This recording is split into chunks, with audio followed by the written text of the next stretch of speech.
Torah Studies. This is our weekly look at the Torah portion. This week's Torah portion is Vayeishev.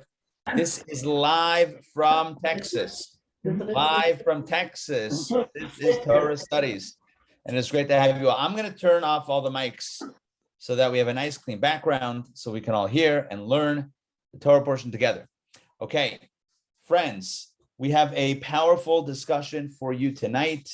We're going to talk about the very interesting confluence of stories and the message it holds for us in our lives. All right, so today we're going to explore the dynamic of Yaakov and Esav, i.e. Jacob and Esau. We're going to talk about the spiritual dimensions of Tohu and Tikkun, the world of chaos, the world of repair, which we actually, interestingly enough, by divine providence, we explored Sunday at Kabbalah and Coffee. Then we are going to talk about Sand and Pebbles and all of this to walk away with hopefully some powerful insights that we can apply to our own lives. Today, on this day, Erev Thanksgiving, November 24th, 2021. All right, so we begin with the opening of this week's Torah portion. Torah portion is called, as I mentioned before, Vayeishev. It talks about how Jacob settles in the land of Canaan, and he wants to settle with peace and tranquility. But of course, there's a little bit of another plan that is about to unfold, the drama of Joseph.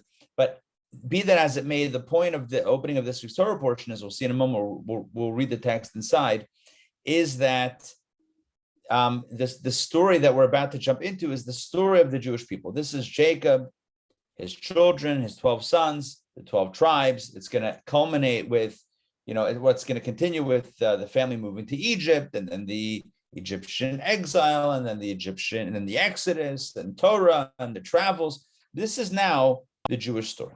All right, so let's begin with the opening line of this week's Torah portion. I'm going to share my screen with you all. Stay here, please. Wait for it. Here we go. Text 1a, a long-winded story. Let's begin. Adina Malka, if you don't mind getting us started, text 1a. Jacob settled in the land of his father's sojourning in the land of Canaan.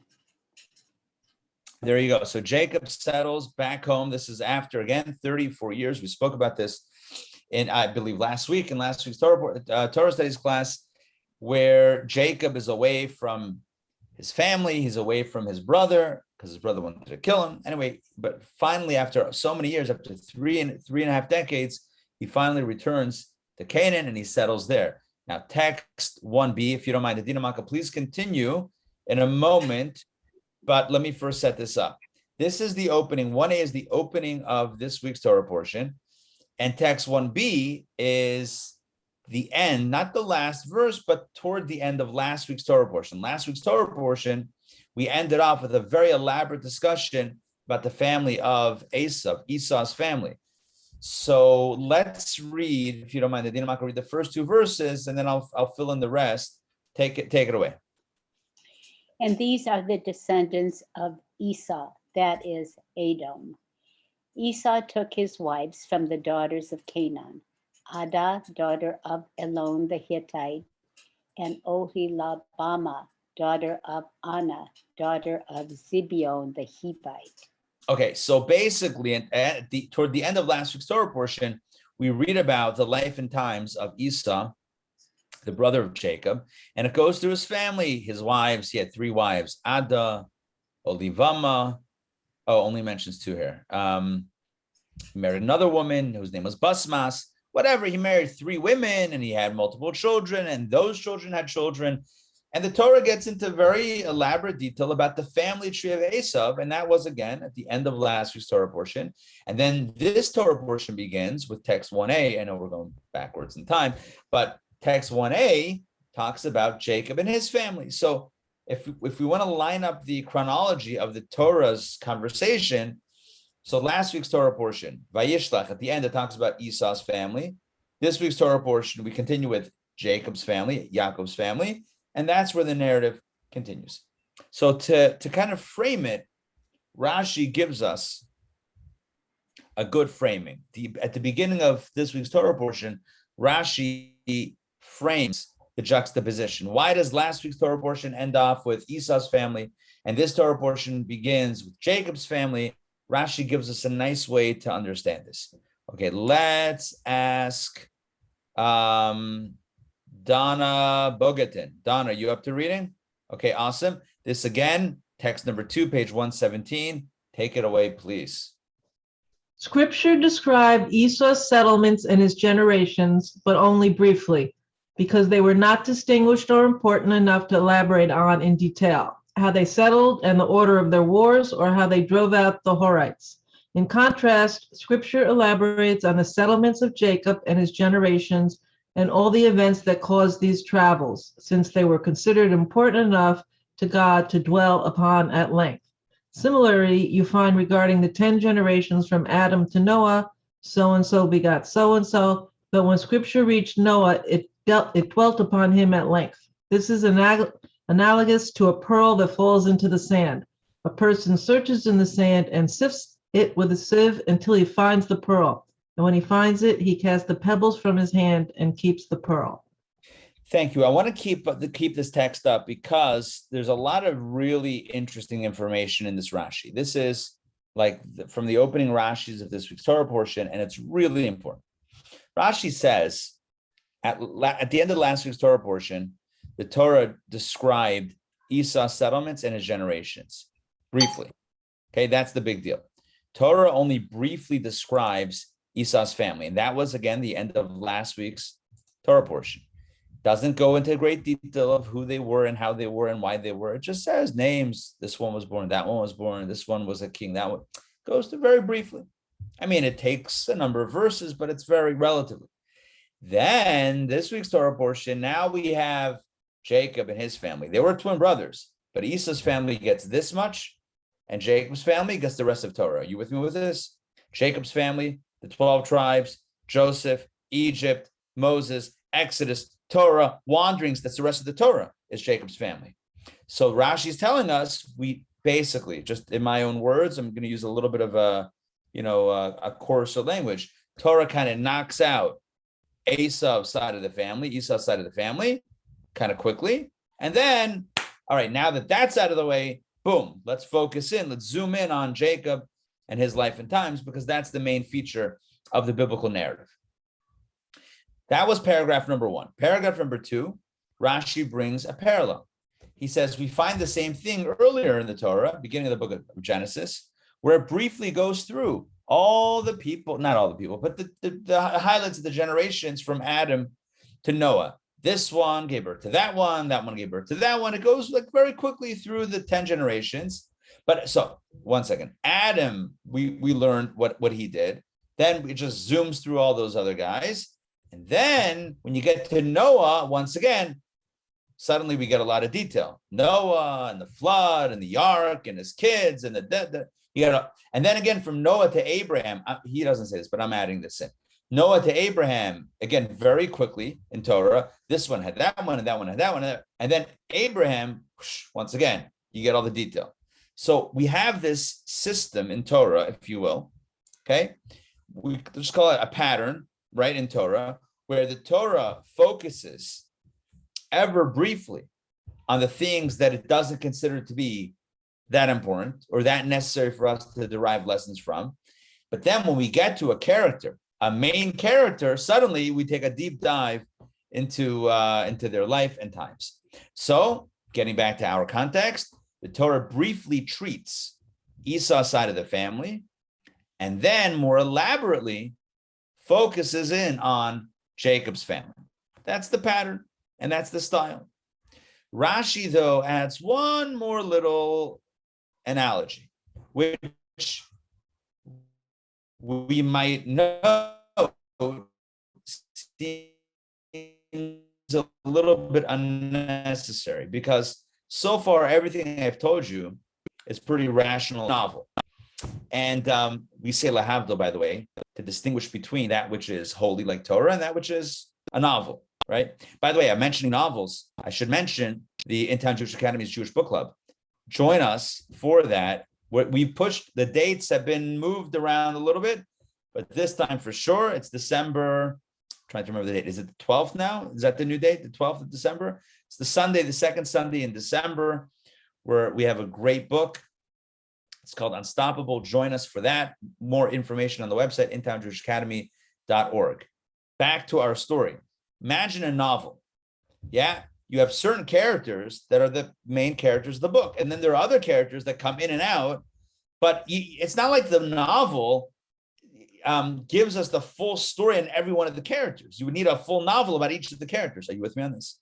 So you have the main characters, and then you have supporting characters, and then you have people that just come in and out of the novel, and you don't really know much about. And the Torah, again, lahavdil, the Torah has a similar pattern where it flies through the characters that were not meant to, there's no real lesson that we're learning from. But the ones that are a little bit more important, like Yaakov and his family, that we focus in on. Okay. Then Rashi adds a detail, and that's the analogy, which again seems a bit unnecessary, to be honest. But let's read it inside. This is the last paragraph of this Rashi. Take a look. And I know Donna read this, but let's kind of look at it again. He says this, it's analogous to a pearl that falls into the sand. So imagine this as a real thing. You have a pearl, you're on the beach, the pearl falls into the sand. So then what would you do? You would search in the sand, you would sift the sand, you would like scoop up a bunch of sand and sift it with a sieve until you find the pearl. When you find the pearl, you throw away the pebbles and keep the pearl. Make sense? Okay. By the way, I saw a few people nod your heads. Doesn't make sense to me, and I'll tell you why soon. Okay, but I listen. You know what? If it doesn't make sense to me, it might also not make sense to you. So feel free to think about why it doesn't make sense to you. I'll share with you why it doesn't make sense to me in a moment. Okay, so this is a Rashi that explains why we have a discussion about Esau in last week's Torah portion. We get through it, and now we're up to Jacob.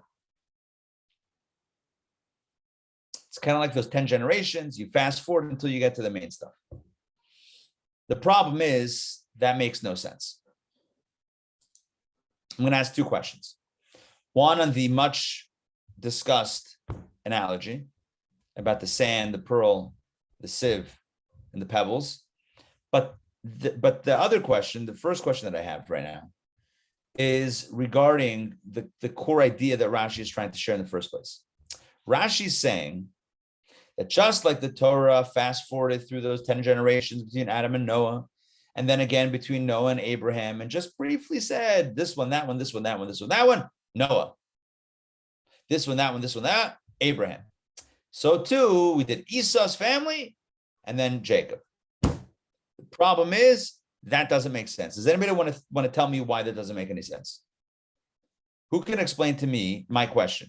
You have to read my mind now. Why doesn't that make sense? Why doesn't it make sense that the Torah is fast forwarding through Esau's family before it gets to Jacob's family?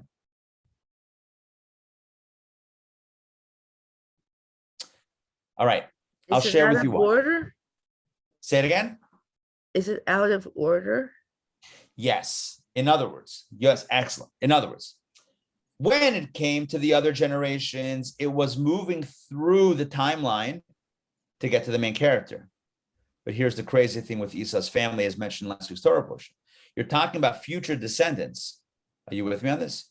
You're talking about children that were not yet born to Esau. You're talking about his future kids hundreds of years in the future, a few centuries forward, and then we come back to Jacob. So if you tell me that you have to go through Esau's family chronologically until you get to the timeline of Jacob, that's one thing. But they're twin brothers. You don't need to tell me the family of Esau going down a bunch of generations, hundreds of years, and then go back up to Jacob. That doesn't make any sense. Does that make sense what I just said? Just so you can understand the timeline, take a look at text 3a, okay? And because I like you guys, I'm going to take this reading for myself because it's got a lot of names, a lot of hard to pronounce names.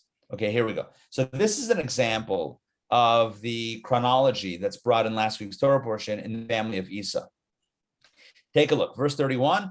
And these are the kings who reigned in the land of Edom before any king reigned over the children of Israel. And the land of Edom refers to Esau's family descendants. That's where he was from.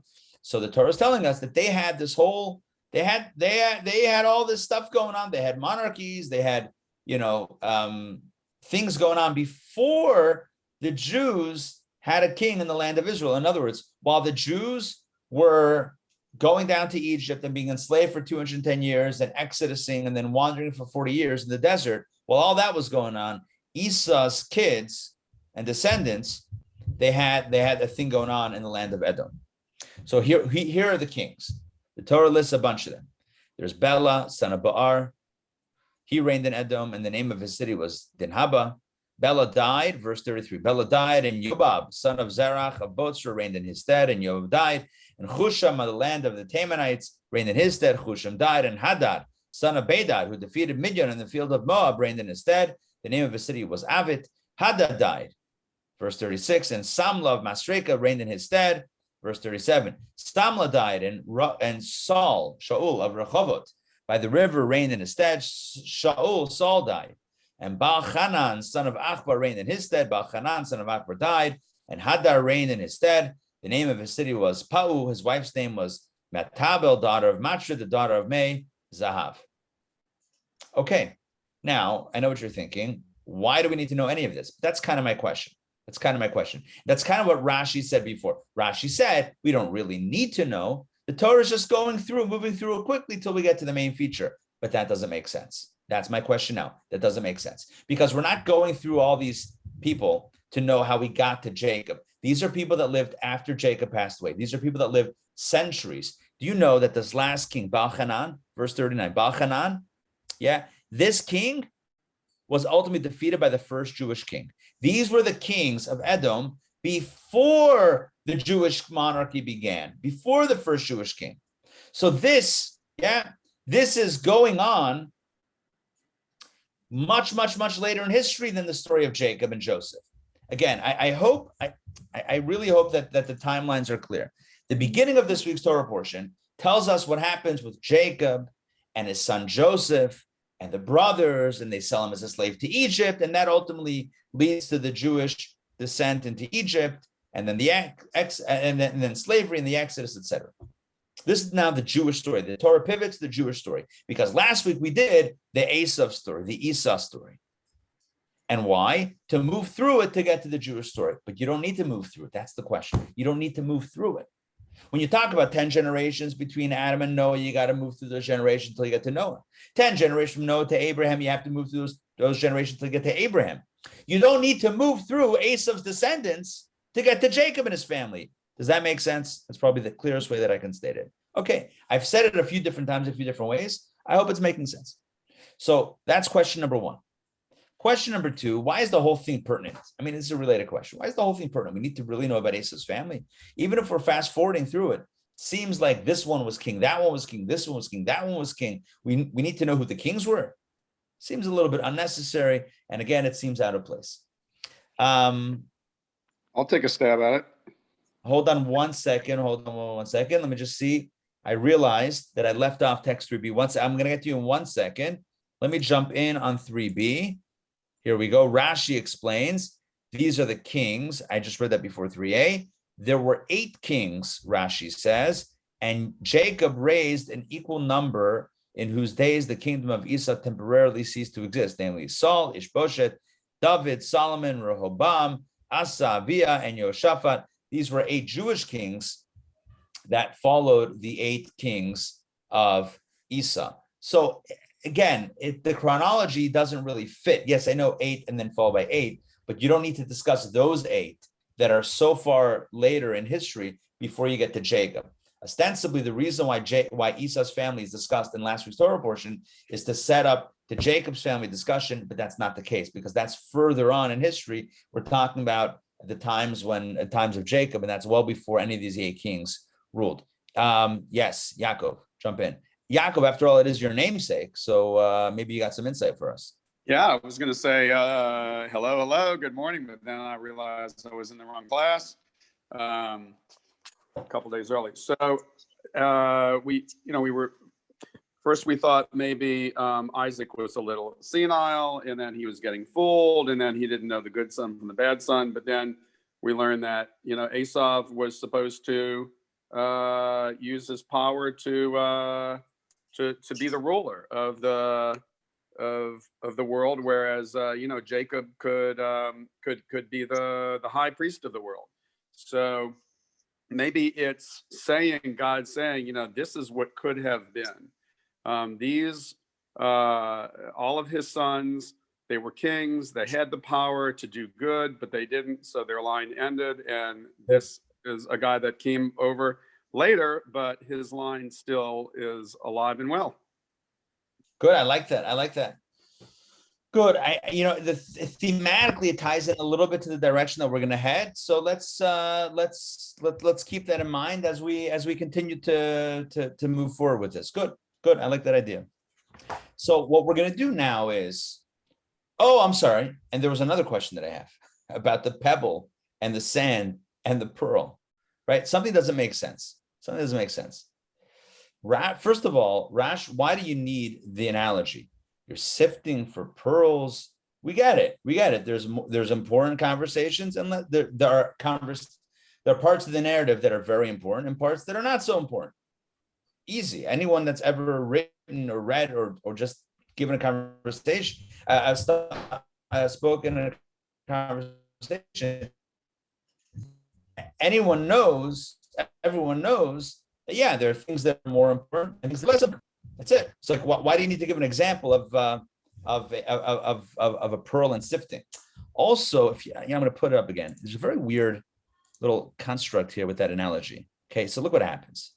So the pearl falls into the sand. You search in the sand, sift it with a sieve. So you find the pearl, and when he finds it, he casts the pebbles away. Where did the pebbles come from? We have sand, right? We have a pearl in the sand, and the next thing you know, he's casting away pebbles. Who has pebbles? What happened? I know. I get it. You can say, no. The sand has different size pieces. So you have a sieve, so the little pieces fall through the sieve, but the bigger pieces, right, of rocks are collected. And he also finds the pearl. So he finds the pearl. So there's three things. The sand falls through, the rocks and the pearl get caught. Throws away the rocks, and now he has the pearl. Yes, you with me? Of course, but it still seems weird, right? The sand, what's the sand, and what's the pearl, and what's the pebble, and where do the pebbles come from, right? What is it, the Flintstones? Wasn't there a character named Pebbles? Did I get this right? I know I got this right. Anyway, moving on. So the point is like this. What is the analogy? What's the point of the analogy? And what are the details? What do they actually mean? To understand all of this, we're going to get Kabbalistic. And as I said in my intro, what's interesting is that it aligns perfectly with our Kabbalah class from Sunday morning. Now, you might be thinking, I wasn't at the Kabbalah class. Maybe you weren't at the Kabbalah class Sunday morning. So what did we say? Don't worry, I got you covered. What we're going to talk about now is the cosmology, the spiritual cosmology of existence. How does creation come about? What's the process? But more importantly, what is the structure of the universe itself? Kabbalah tells us something pretty mind-blowing. And that is that before our reality existed, there was another reality. There was a world, a universe, a galaxy far, far away, or maybe not so far away, but that preceded ours. And what was that reality called? It's called Tohu. Tohu. It gets its name from one of the opening verses of the Torah. It says that the world was Tohu Vavohu. Tohu means empty or void or chaotic. Let's call it chaotic, chaos. The world of Tohu is a world of chaos. And then our world is called Olam HaTikun, the world of repair. So we have these two realities. We'll just abbreviate them. Instead of saying the world of and the world of, we'll just call them Tohu and Tikkun, chaos and repair. What we're going to do tonight, we're going to look at the original verses. The original source is from the great Arizal, from the great Rabbi Yitzchak Luria, the great Kabbalist who lived in the 1500s, who describes the process by which the world of chaos came to be and came to be not, and the way the world of repair, tikkun, came to be. So first, a little bit of a mystical Kabbalistic primer, and that is that God emanates 10 energies with which to create the world. Think about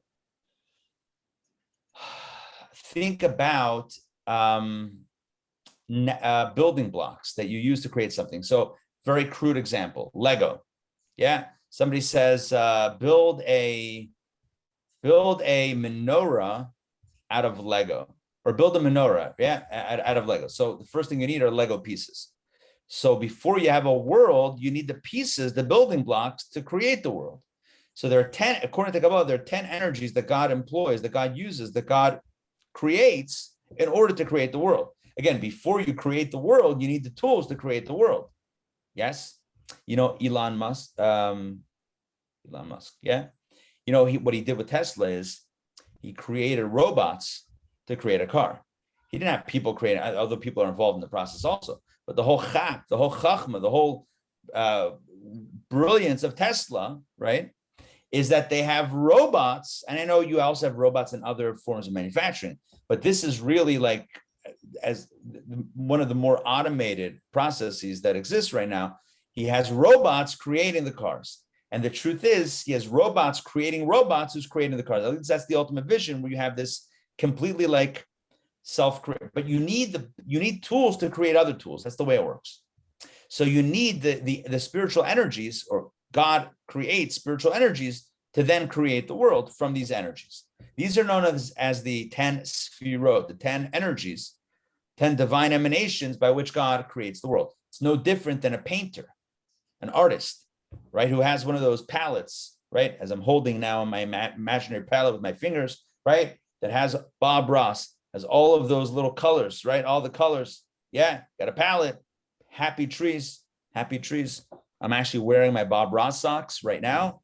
Indeed, I have Bob Ross socks. I'm not going to show you. That'd be weird. But yes, I actually legitimately have Bob Ross socks on. And the point is like this. Yeah, you can't create your happy trees without colors, without paint. You need paint to paint. It's no different than language communication. You can't speak. I can't speak without tools, without articulations of speech. If we human beings did not create, if we didn't have the tools of speech and communication, it would be, I would be miming the class right now, right? That's all I know. All I know is the mime stuck in a bit of a glass cube situation. So here's the point. You need the tools to create what you need to create. God created the tools, created the universe. But in iteration number one, V1, version one of existence, we had chaos. Chaos ruled the day. Tohu, baby. This is chaos. What was chaotic about it? It says like this. Kabbalah explains, each energy of these 10 energies, 10 emanations, 10 sfirot, was amped up 100%. Each one of them was supercharged. It was like bright yellow and bright pink and bright orange. And at some point, they became too loud for the canvas to contain. Are you with me on this? I'm using now a paint analogy for the breaking of the vessels. The energies, the lights of these 10 energies were so powerful that universe exploded. Couldn't contain, these energies couldn't be contained. It's like you put in a bunch of people with big personalities into one room, and at some point there's going to be, some action's going to go down. There's going to be some sort of scuffle going on, because you just have too many kings in one room. Are you with me? Too many forces in one space. It's just, you can't contain it. Anytime you have too much stuff, whatever that is, in too little a space, something goes wrong. Like I said Sunday morning, if you expose God forbid, the human eye to the full brightness of the sun, it's too much light for the container of the eye. It's going to harm the eye, God forbid.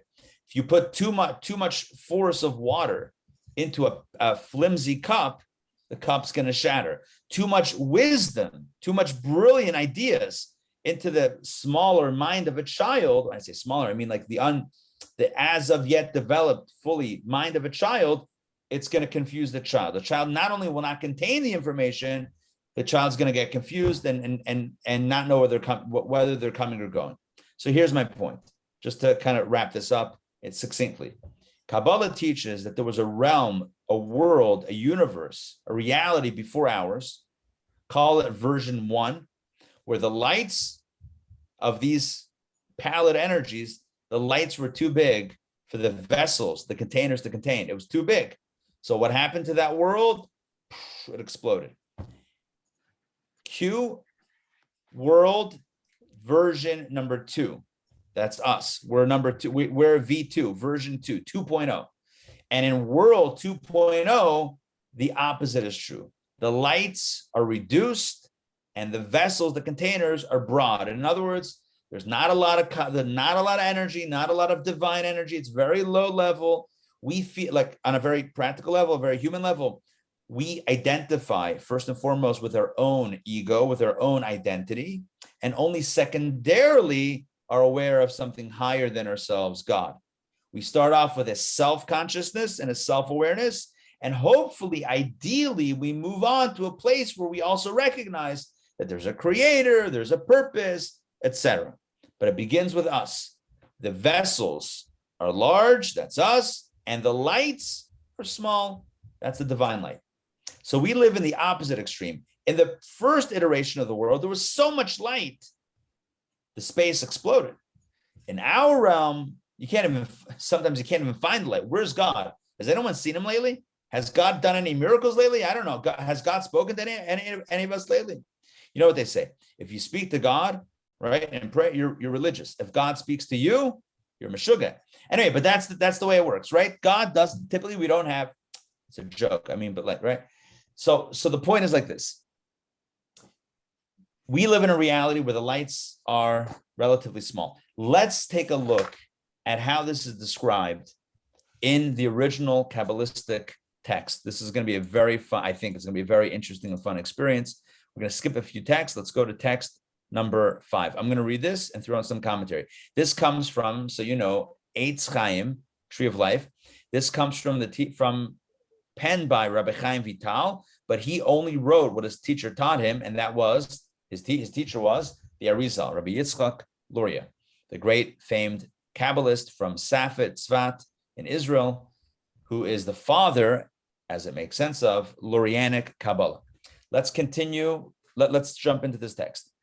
God wished to create the world to benefit his creations, and so that they should recognize his greatness and merit to become an instrument of heaven and cleave to him. So again, the section opens up by saying God created to do good things to others. God wanted an other to do good. You can't do good. I mean, you could do good to yourself, but at some point it gets boring. So God created a world to have others to give to.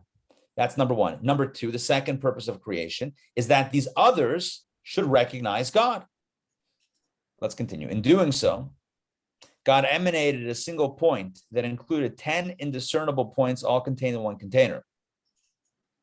So you have a single point with 10 points broken down into 10. These are the 10 energies. Let's continue. This is called the world of chaos and emptiness, tohu vavohu, the world of points, nikudim, points, meaning the energies are self-contained, amped up 100%. They're all points of light. When we say points, it doesn't mean that they're small. It means that they're self-contained, and there's no balance with the complementary point. They're all kind of fighting each other, again, like big personalities in the same room. Instead of playing together in harmony and in a symphony, they now end up fighting each other. Let's continue. These containers broke on account of the great light they contained, but could not bear. God noted this, and he desired to repair all of the world so that they could tolerate this light. He did so by diffusing, that means by limiting refracting the light and distancing the lights from his supernal self, so that the lights would become more concealed. Thus, the world would be sustainable and able to tolerate the light. So God, in iteration number one, the light is too big, the vessels are too small, and it's not sustainable. In version number two, the lights are less, the containers are big, and all is well. Yes, Mom. My question is this. Well, two questions. One is, did God make a mistake? Okay, good. And the second is, where are all these big lights or energies? Where did they go? Okay, good. So excellent, two excellent questions. So Kabbalah speaks about this. So no, it's not. It's not.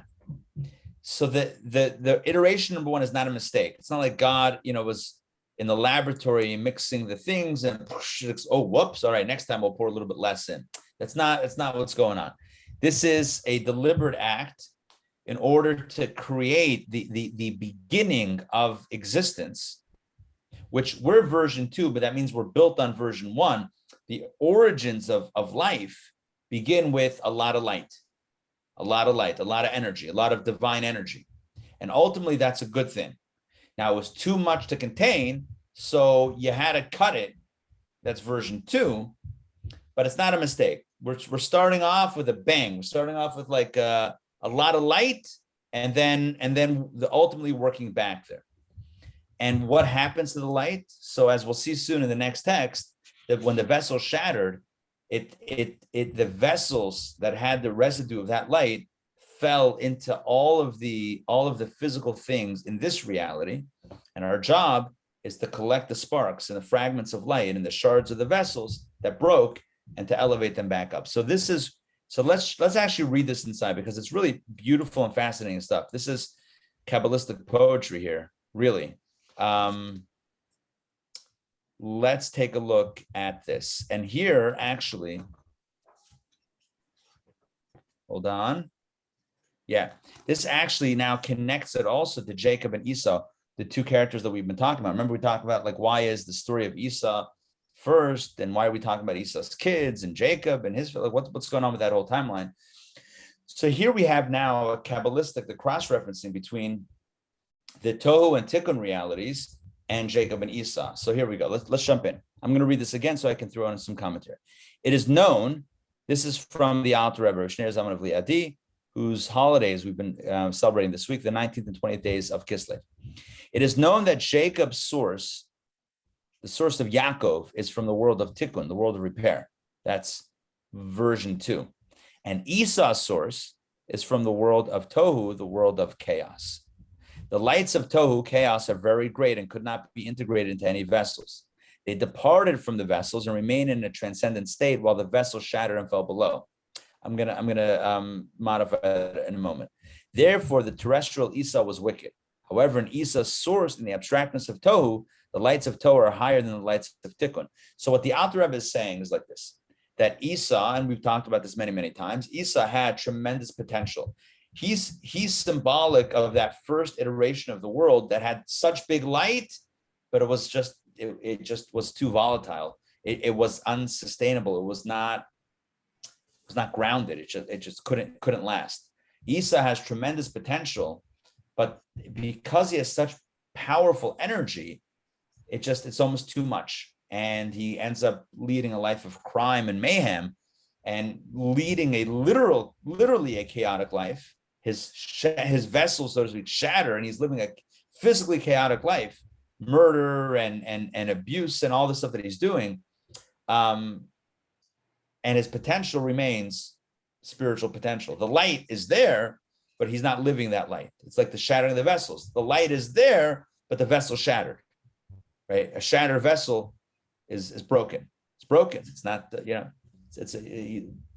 so that's the story of Esau. Jacob, on the other hand, comes from the world of Tikkun, the world of repair. So the light may not be as big. It's not as just, the power, the force, the sheer raw force of Jacob is not as big, but it's sustainable. He's righteous. He's doing the right thing. He's studying Torah. He's praying. He's meditating. He's doing mitzvah, whatever that looked like before the Torah was given. He's doing the right thing, but it's a bit in a box. Now, the ideal is the big light in the big container, to be able to contain the big light and to go big. That's ultimately what the destination is, which we'll talk about in a moment. But until then, we have two options almost. It's kind of like an either or. Either the lights are big and then the vessels shatter, or the lights are small and the vessels don't shatter. Each one has an advantage and a disadvantage. A lot of light is great, but it's too much. A little light is not great, but it's sustainable. So it's like one or the other. So the mystics tell us that this is the story of Jacob and Esau.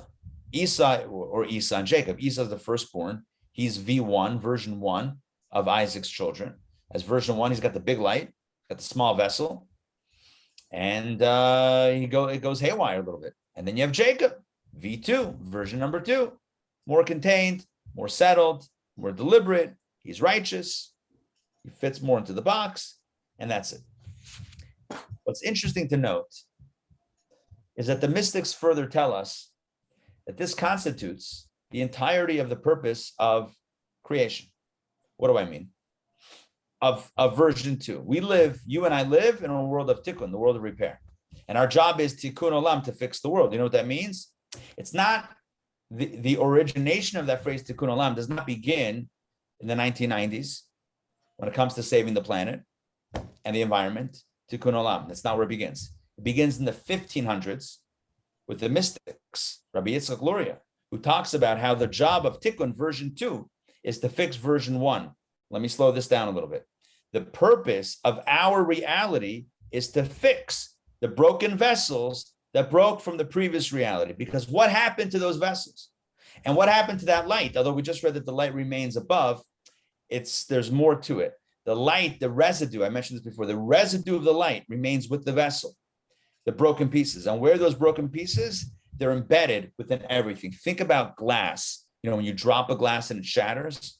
Yeah, imagine you have like a hardwood floor, or let alone carpet, right? The glass shatters. Maybe it doesn't shatter on carpet, whatever. Let's say a hardwood floor, it shatters, yeah? And you sweep it up. Next thing you know, what's going on? Yeah, it's still there, right? Yeah, you ever had that experience? You sweep it up and it's still there. You catch an angle, you see something glistening. What happens?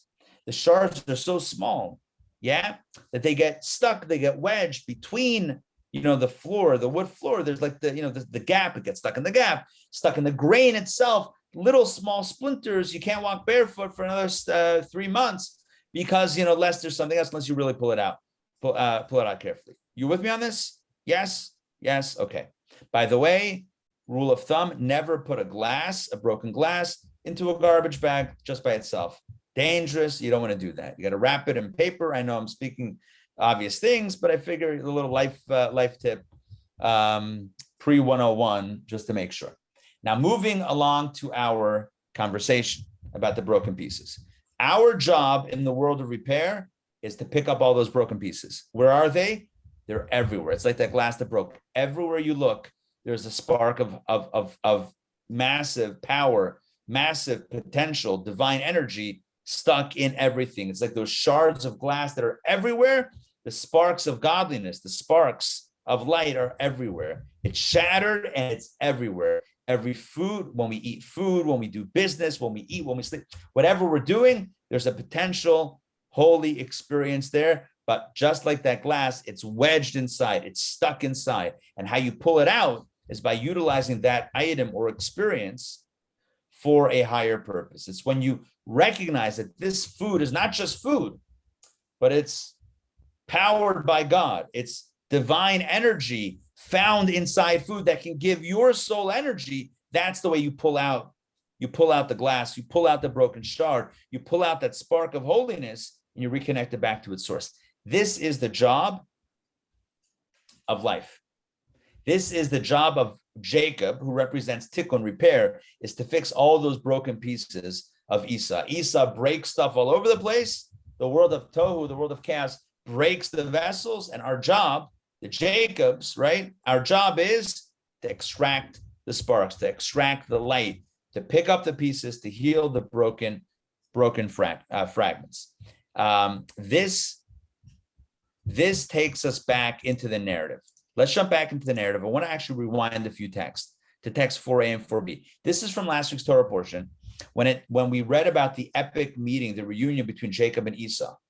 So Esau says to Jacob, let's live together. Yeah, after 34 years, we're reuniting, we're friends. They hugged it out. We talked about this. They hugged it out. So now let's live together side by side. Jacob says, not happening. Not happening. Take a look at 4a. He says, let my Lord, you, Esau, let my Lord go on ahead, servant, while I travel slowly at the pace of the cattle before me and at the pace of the children until I come to my Lord in Seir. What's he saying? He's saying, you go ahead, wait for me in Seir, and I'll get there. Did he ever get there? He never got there. Jacob never got to Seir. Text 4b, Rashi explains. Until I come to my Lord in Seir, Jacob mentioned the much longer journey, for he really intended to go only as far as Sukkot. Jacob said, if Esau means to do me harm, let him wait to do so until I reach his abode at Seir. In other words, I'll never get there. If he wants to harm me, if it's a trap, I'll never get there. Therefore, he did not go to Seir. That's the simple explanation. So when will he go? Did he lie? He said, I'll see you at Seir, but he never got to Seir. He lied?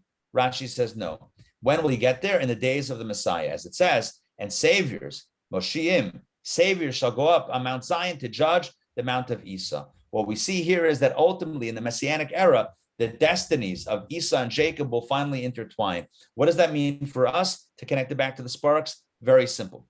We have a world of chaos that shatters, and then a world of repair, and we're picking up the pieces.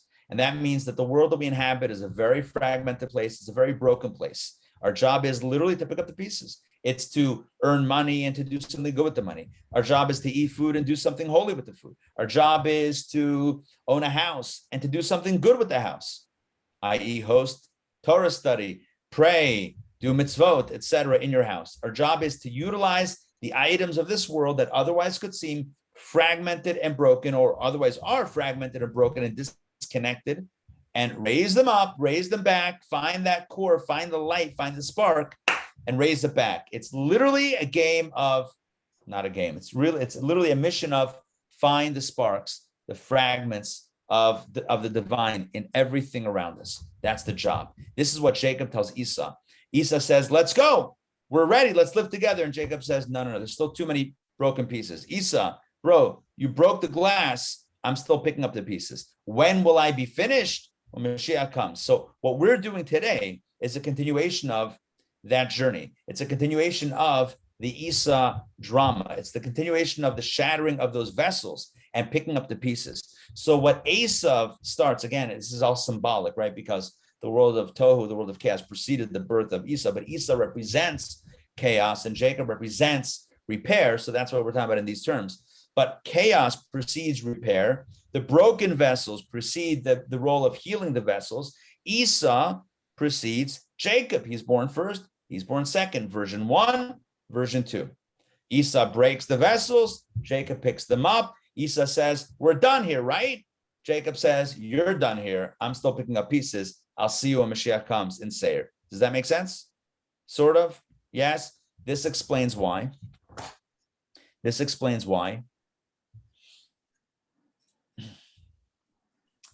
The Jews have been exiled amongst the nations for so many years, for almost 2,000 years. Why? Let's take a look at the next text. Let's take a look at text number 7. Once again, a very powerful text from the Alter Rebbe, whose celebrations we've been celebrating this week. Our sages say, the Jewish people were exiled among the nations to increase converts, right? Why were we exiled amongst the nations? Why are we exiled amongst the nations? To gather converts, which doesn't make any sense because Jews don't seek out converts. We don't proselytize. So what are we talking about here? So the explanation is like this. This is not to be understood literally. Rather, converts is a reference to the holy sparks that tumble down from the world of Tohu, the world of chaos, that we sublimate, that we elevate by way of eating and drinking. This is what I told you before, but this is from this source. To explain, Jacob's family of 70 persons is opposed by the 70 nations of the world. These negative forces stem all the way from the abstract world of Tohu, the 8 primordial kings that we read about before.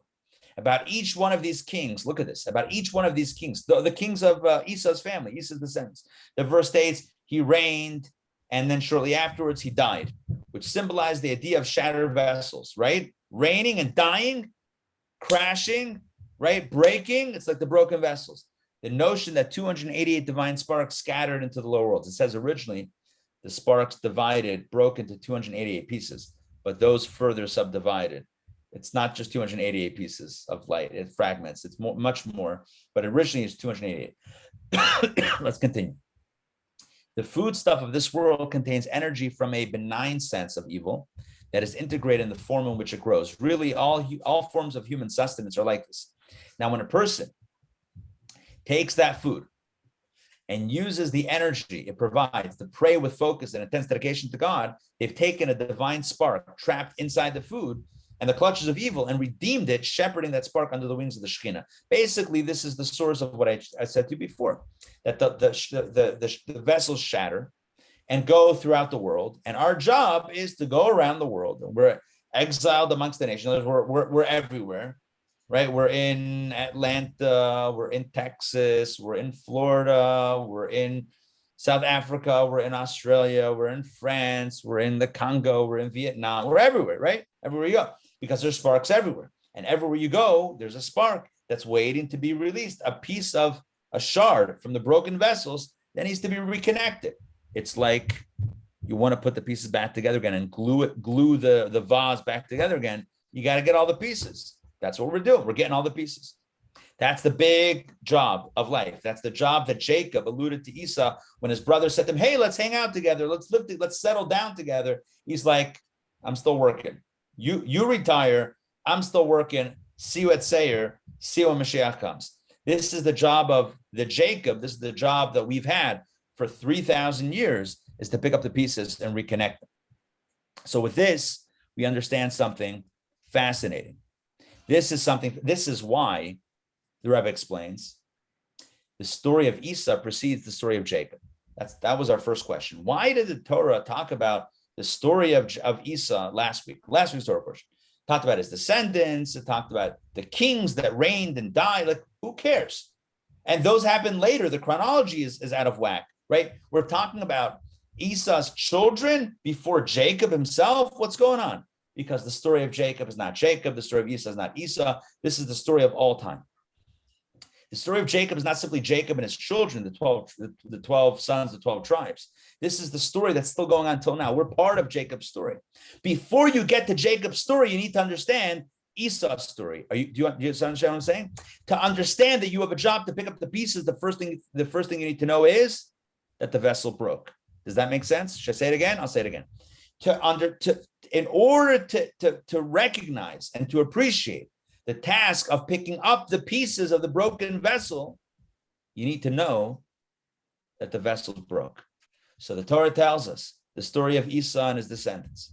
Vayimlach, vayamas, vayimlach, vayamas, vayimlach, vayamas. He reigned and he died, and he reigned and he died, and he reigned and he died. Shattering, shattering, shattering, shattering. First, we read about last week's Torah portion, the shattering of the vessels, the illusion of the shattering of the vessel. We read about Esau and his family and about what that represents. That's the brokenness. And then this week, we can read about the repair. Now that we know that there are these sparks of divine energy, these potential, Esau had such potential, that the potential is now everywhere. The light is everywhere. Now we have our marching orders. Now we know why we exist. So to answer question number one, very quickly, why is the story of Esau before the story of Jacob? Because chaos comes before repair. The brokenness comes before the fixing. The shattering comes before the gluing. That's the way it works. First, we read about the broken, then we become empowered to fix it. This is what's going on. That's question number one. So what's the moral of the story? Our job is to repair what was broken. The second point, why the analogy of Rashi with the sand and the pearl and the pebbles, what's going on? The Rebbe explains that Rashi is not just telling us some random analogy, but he's answering the question that you and I struggle with on a practical level every single day. And that is, how to live in an Esau world, in a world that's really still chaotic, but somehow create order out of the chaos. How do we create order out of it? How do we go into a world that's absolutely of spiritual mayhem, a place of disconnection, a place where, there's money and power and fame and influence and TikTok, a world in which all of that is the big thing, and try to create some order out of it, some semblance of order? How do you create tikkun out of tohu? How do you create order out of chaos? How do you avoid being swept into the chaos of the world? Are you with me on my question? Yeah. So to this, Rashi gives the example of the pearl and the sand and the pebble. Some things are like sand and some things are like the pebbles. Sand represents that which is a little bit more innocuous. It's not your pearl, but it's not dangerous either. The pebbles, on the other hand, those pebbles are dangerous. In Talmudic language, pebbles can cause damage. Sand, nah, what's sand going to do? But pebbles, right? You kick up pebbles, it could break something. Pebbles are hard, right? What do they say? Don't throw stones in glass houses, something like that. Pebbles can hurt, pebbles can damage. Sand. A pebble killed Goliath. Oh, Dave, right, good. David killed Goliath with a pebble, right? Pebbles, pebbles are dangerous. Sand, nah, sand's a little bit more. So the message that the Rebbe says, explaining the deeper significance of Rashi's analogy, is that when we living in an Esau world, living in an Esau world, a world of chaos, we're supposed to turn it into repair. We're supposed to make a seder, make an order out of this, make a tikkun. We're supposed to fix the world, but the world starts off broken. How do we fix it? So we have to know there's two different things. Certain things you can fix. Certain things you got to discard. Yeah. Certain things can be fixed. Other things, like the pebbles, you got to throw them away. Let's take a look at the way the Rebbe explains it so beautifully. This will take us to the end of our session tonight. Text number 9, right here. The metaphor, Rashi's metaphor, speaks of two items, sand and pebbles, because in our quest to conquer Esau, there are two methods of conquest and sublimation, represented by sand, and pebble covers the pearls. However, the sand is not inherently a negative thing, as it has constructive uses. By contrast, pebbles don't just obstruct things, they're downright harmful with little productive use, so they must be discarded. Now, again, I know what you're thinking. What, pebbles don't have a use? You can use pebbles for... The Rebbe is saying in this context of this analogy, sand represents that which is not, it's not a pearl, but it's innocent enough, whereas the pebbles represent something that's actually harmful. This is instructive. Let's continue. This is instructive in our task, for our task in exile. In other words, today, in the context of our job to redeem divine sparks, to pick up the pieces, right? Sand and pebbles indicate two methods. Pearls are metaphor for those divine sparks that have fallen into the sand and pebbles of this material world. So again, the pearls are what we're trying to find. Pearls are the light, the shards, the light that's embedded in the broken pieces. Sand is a metaphor for material things that can only obstruct the divine spark. In other words, it covers over, but you can just pull it out. A Jew can redeem these sparks by engaging with that matter in a holy way. So again, eating food, let's say kosher food that you're eating. So the sand that covers it is the food itself. Oh, it looks good, it tastes good. So you might forget that there's a holy spark here because you got carried away with the taste. That's like the sand that covers over it. It's not evil, but it's covering over the purpose, the true purpose. However, pebbles, the last paragraph, pebbles are a metaphor for utterly evil things from whose clutches the holy spark cannot be extracted with conventional methods. Instead, these items must be discarded. If you recall all the way back in the story, we had the analogy of Rashi. I'm going to pull it back up right over here. He says, the analogy is a pearl that falls into the sand. The person searches in the sand and sifts it with a sieve until he finds the pearl. So that's step number 1. Step number 1 is sometimes you can pull out the pearl by just noticing the distinction between sand or just clearing away the sand, and you get the pearl. So the sand is not like, it's not offensive. It's just they need to move it away to get to the pearl. But then when you find the pearl, sometimes you have to deal with pebbles. Then you have to cast the pebble from his hand and keep the pearl. In other words, sometimes you have to throw away the pebble that gets mixed into the sand, that gets mixed in with the pearl. And the pebble says, look at me, I'm also round, I'm also a rock, I'm also, yeah. And you have to, right, Donna, there are certain stones that are precious, gemstones, yeah, and certain ones, not so precious. You have to know your pebbles from your precious gems, from your beautiful gems, right? You got to know the distinction. The same thing is true in life. There's certain things that are not holy, but also fairly innocent. Okay, but then there's certain things that are not just innocent. They're guilty. They're not innocent. They're devious, and those things you have to discard. And the wisdom of life is recognizing, is being able to distinguish between those two, knowing which things can be in service, repairing the world, and know which things cannot be. So, for example, Tanya explains, kosher food can be elevated when you use it for the right reason, but food that's not kosher, even if you use the energy for something positive, the energy of that food can never be released for a holy purpose. That's why it's called asur. Asur means forbidden, but it also means bound. It's tied up. The energy itself is tied up. Mutar, which means permitted. Mutar, like hatara, also means unfettered. It's not tied. That means it's available for elevation.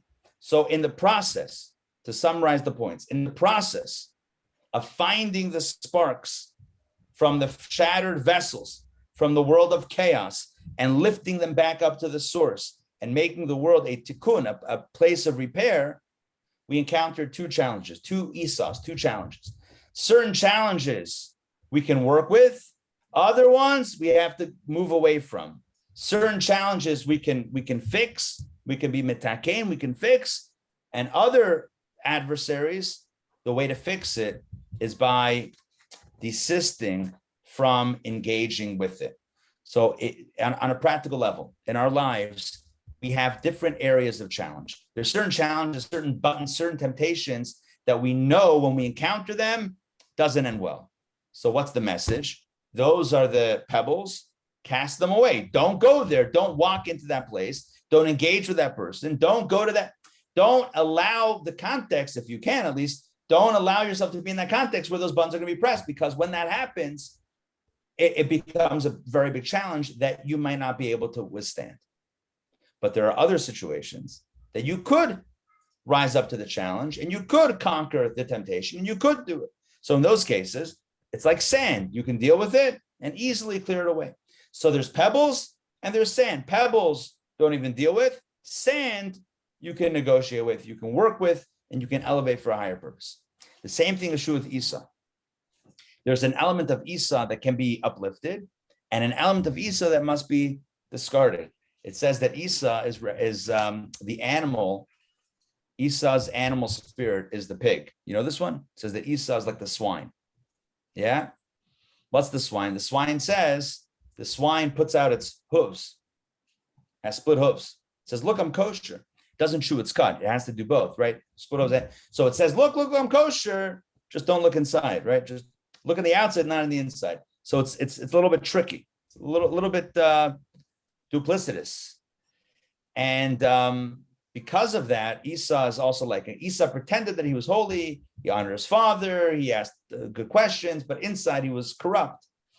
So on the one hand, we know that Esau represents evil. On the other hand, it says that when Mashiach comes, the chazir, the pig, is going to become kosher. You heard that? Why is it called, the Talmud says, why is it called chazir? Why is pig, pork, called chazir? Because it will be choser, it will return. Chazir means return. It will return to a state of kashrut, to a state of kosher. What's going to happen when Mashiach comes? It's going to start chewing its cud. The biology of the pig is going to change. It's going to chew its cud. It'll have both kosher sons. Until then, we got fakin. You know fakin? That's the fake bacon. Fakin. It's a real thing. Anyway, what's the point? The point of the story is part of Esav can't be fixed. Part of Esav can be fixed. The wisdom of life is to understand when and where to engage and when and where to desist. I think we all know inside which areas are our kryptonite and which areas in life we can handle. We have to be true to that, not tempt ourselves, not test ourselves, and recognize that this world, this life that we live, it's all about fixing what's broken. It's about looking for the light, looking for the sparks in every interaction, in every situation. I'll end with a story. There was once a man who was in the hospital. And I should mention that dedicating this class, I meant to mention at the beginning, we'll mention it now, dedicating this class to the healing, the refuah shalema for Dr. Joy Maxey's mom, who's in the hospital right now. So we wish her a speedy recovery and a full recovery. So there was a man who had a relationship with the Rebbe who was in the hospital, and he asked for a blessing for healing. And the Rebbe told him through a through a messenger, whatever it was, that as soon as you finish, I think it might have been Gershon Ber Jacobson, the father of Rabbi YY and Simon Jacobson, their father, who was a journalist. He was a publisher of the Allgemeiner Journal. I think it was him. He was in the hospital. He had something, and he asked for a blessing to be released. The Rebbe said, when you finish your shlichut, when you finish your mission in the hospital, then you'll be able to go. In other words, you're not in the hospital because you're sick. You're in the hospital because someone there needs to speak with you. So the Rebbe said, when you finish your mission in the hospital, then you won't need to be there anymore. That was the Rebbe's perspective. It's such an unbelievable way to look at life. It's an unbelievable way to look at life. And so what was the next thing he did? He tells a story. What did he do? He tried to find Jewish doctors, asked if they want to put on film. Like, he started started hustling in the hospital because he has a mission now to do in the hospital. This is the story of our lives.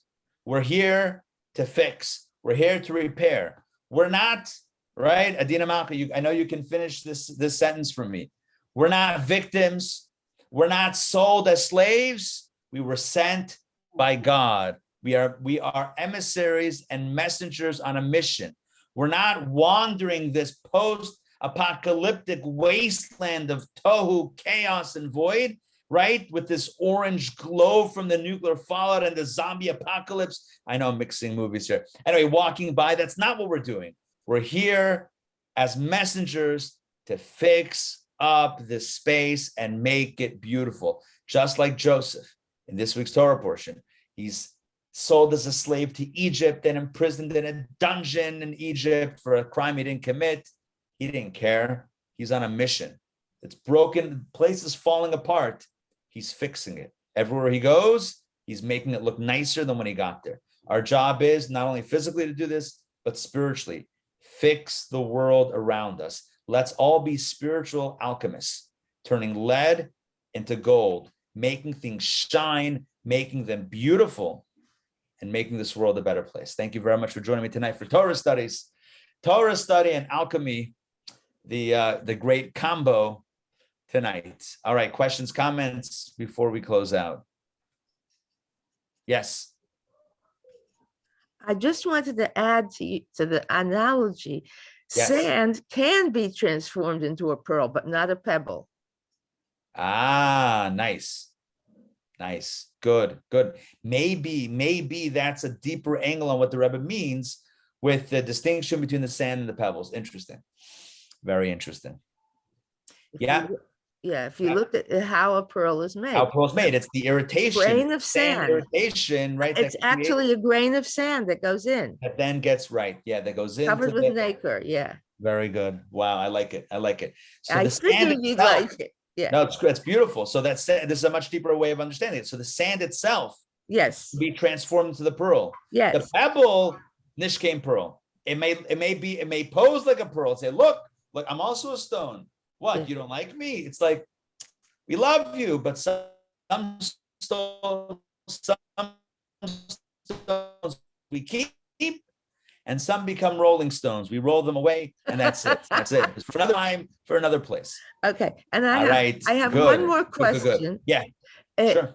So how it's a little bit disturbing to me personally, who always thinks of people as being, potentially have the power to change themselves and be good. But how can we blame Esav for not overcoming his faults? If he was born, I mean, in the womb, he was wild. I mean, you could see he can't be contained. Yeah. So how can we sort of say, well, Esav was so evil and we have, because he was created that way. Right. It's Yeah. very upsetting to me. So it's a good question. The way it's answered in Chassidus is that Esav had tremendous potential. His light, the light of Tohu, is bigger than the light of Tikkun. He had more light. So with the challenge, he also had more potential. Now, does it always end? Think about people. You have some people that are wild, and they channel that energy to create amazing change, to do amazing things in this world. And some people have that restlessness and use it in very negative ways. It's all about power. It's like there was once one of the Rabbi, maybe the Rebbe Rashab, the fifth Rebbe, once gave an analogy to somebody of a wild horse that runs very fast. Yeah, a horse that runs very fast. So when the horse turns off the path, very quickly, it's very far off where it needs to be because it moves really fast. It's like, but the good news is, if it turns back, if it pivots in the right direction, it can very quickly get back on the road.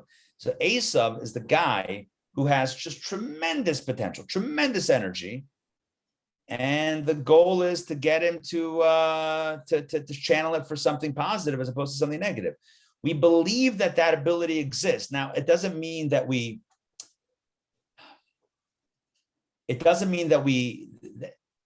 there's no one that's absolutely fated for evil.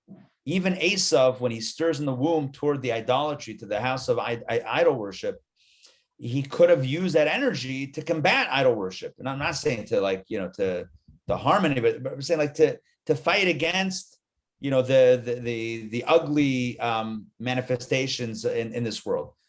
But he didn't. He fell into a negative space.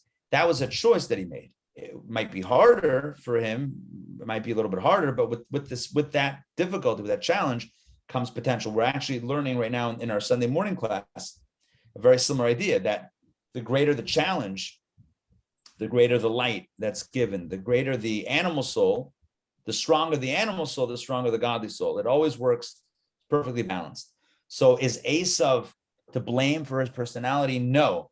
Is he responsible for his choices, how he exercised that energy? Yeah, we all are. We all are. So to say that somebody, it's not their fault because they have such, powerful energy, I mean, part of that is true, but ultimately we believe that we have that. And it doesn't mean that we're supposed to go around judging people all day. We need to be, this is really a message for us, not a message really about pointing fingers. It's a message for us. So when it comes to Yaakov and Esav, we're able to use these as archetypes. But really, it's about us. Like, what am I doing with my energy? And am I fixing my world, right? Starting from inside myself. Am I working on the things that I need to be working on? Am I working to repair the areas of my personality that I need to repair? Am I cutting ties with the things that I can't work on right now because it's too difficult? So I'm just going to avoid that altogether until maybe I build up enough strength to do that. You have to know the difference between sand and pebbles, between potential pearls and between those that are just never going to pearl up, never going to happen. Right. For my friends, it's good to see you all. I want to wish everybody, even though it's not a Jewish holiday, but it's really a Jewish theme, Thanksgiving. We say it every morning, Modeh ani lefanecha. We give thanks. Then we do, for those that were at the last Shabbat learner service, we say Modeh ani, and then we say Hodu LaHashem Kitov, and then we say Modeh Menachnu Lach. Multiple times in the service, we say, we acknowledge our gratitude and our thankfulness. So although Thanksgiving on a specific day on the calendar is not a Jewish thing, it's a thing that's supposed to be every day on the calendar. In other words, Thanksgiving is not just once a year. Thanksgiving is every single day. It's nice that the world catches up once a year and everyone's, eating turkey at least or something. I don't know, everybody, at least here, right? But we have to know that every day is a gift, and our lives are a gift, and those around us are a gift, and live every day with gratitude. It beats the alternative. Trust me, beats the alternative. Live each day with gratitude. You'll be happier. Those around you will be happier. It's a good thing. Get more done. Be grateful and fix the world, make the world a better place. Wishing everybody a happy Thanksgiving and an early happy Hanukkah. Some of you I see on Wednesday nights, so Hanukkah will have already begun. So Hanukkah begins Sunday night. If you need any Hanukkah supplies, let me know. We have plenty at Chabad to go around. We have also at Chabad in town in Atlanta. We have multiple opportunities to get your Hanukkah spirit on. Sunday evening, we have a menorah lighting in Virginia Highlands, Tuesday night at Atlantic Station, Thursday night at Pond City Market, and the next Sunday night, the last night of Hanukkah, we have in Decatur, where it's greater. So that's going on. There's also a few other events. 8th Day, the band, 8th Day will be doing a live concert Monday night, second night of Hanukkah, and there's also a Hawks game, which I don't know which date that is. Did anyone see that? An Atlanta Hawks game? Lighting the menorah at a Hawks game? No? Okay. You can check it out if that's your thing. If you're interested in that, just Google Atlanta Hawks Hanukkah Chabad, and you're bound to find it. Just drop in some keywords that make sense. Don't drop in potato kugel. That's going to throw off your search. Throw in Atlanta Hawks Hanukkah Chabad, guaranteed to find what you're looking for. Okay. By the way, I will say I've been at these Hanukkah Hawks games before. Very cool. They roll out a menorah on the court at the center court. That's what it's called. And my kids in the past have gone courtside. They get jerseys. They throw them in the game. You know, if the Hawks are down anyway. Joking about that. All right. That's it for tonight, my friends. Happy Hanukkah. Oh, last thing. I'm grateful to you. Talking about gratitude. I'm grateful to all of you, each and every one of you, for taking out time in your day, time in your week to study Torah together. It's a beautiful thing, and I want to share a very heartfelt thank you and let you know that it's very special what we're doing, what we have here in this Intown Jewish Academy, the Torah study that we do Wednesday nights and other times as well. So thank you for studying together. Thank you for being part of this inspiration and part of this amazing family. All right, Laila Tov, everyone. Steve, Laila Tov. Yohan, Hinamalka, Charna, Donna, Mike, Sarah, Donna, Fred, Paul, Yaakov, Sarah, Lisa, Emma. Laila Tov. Laila Tov. Good night, everybody.